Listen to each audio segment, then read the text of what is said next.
लग्नाच्या शुभमुहूर्तावर होणार सत्याचा उलगडा।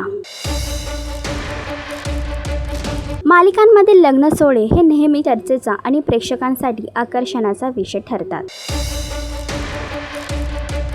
सनई चौघडे मालिकेत सध्या आसावरी आणि गौतम बांदेकर यांच्या लग्न सोहळ्याची तयारी सुरू आहे आणि या आनंदमयाच्या वातावरणात अनेक प्रश्न निर्माण झाले आहेत। या गोंधळात तेजस्विनी देखील लग्नस्थळी पोहोचली आहे। इथे शर्वरी आणखीन एक मोठा खुलासा करणार आहे। यातच आसावरीची भूमिका साकारणाऱ्या अभिनेत्री जुई गोगरी यांनी या विशेष विवाह सोहळ्याच्या चित्रीकरणाचा अनुभव शेअर करताना सांगितले, लग्नाचे सीन करताना जितकी आव्हाने असतात तितकी मजाही येते। नवरीचा लुक सेट करण्यामागे अनेक लोकांची मेहनत असते आणि तो एकदा सेट झाला की तो सांभाळणे हे एक खूप मोठं आव्हान असतं, अक्षरशः तारेवरची कसरत। आमच्या सनई चौघडेच्या क्रूने आमची खूप काळजी घेतली।